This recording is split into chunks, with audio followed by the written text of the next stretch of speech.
శ్రావణ మాసంలో వచ్చే వరలక్ష్మి వ్రతం శుక్రవారం రోజు ఇల్లంతా శుభ్రం చేసుకొని సూర్యోదయానికి ముందే నిద్రలేచి స్నానం చేసి కొత్త బట్టలు వేసుకొని పూజ ఏకాగ్రతతో నియమంగా నిష్ఠగా భక్తితో మనశ్శాంతితో మనస్ఫూర్తిగా అమ్మవారికి వ్రతం చేసుకోవాలి.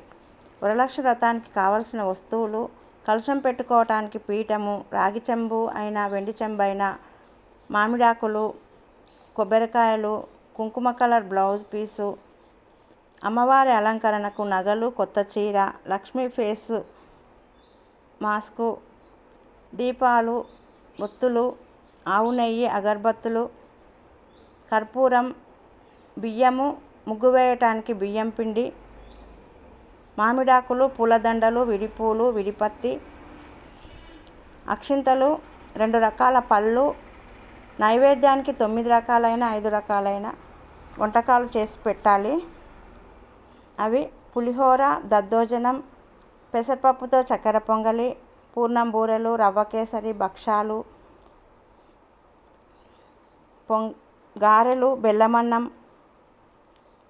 చేసుకోవచ్చు. 5 రకాలైన చేసుకోవచ్చు. వరలక్ష్మి వ్రతం చేయడం వల్ల అష్టైశ్వర్యాలు, ఆరోగ్యం, డబ్బు, సంపద సంపూర్ణంగా కలుగుతాయి. ఇంటిల్లిపాది సంతోషంగా ఉంటారు. దుష్టశక్తులు రాకుండా చేస్తుంది. మన ఇంటికి లక్ష్మి వస్తుంది.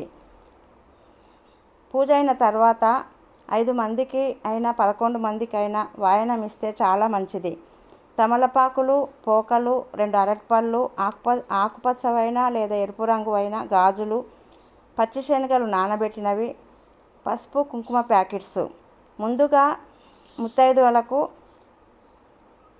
బొట్టు పెట్టి గంధం పెట్టి కాళ్ళకు పసుపు పెట్టాలి, పూలు ఇవ్వాలి.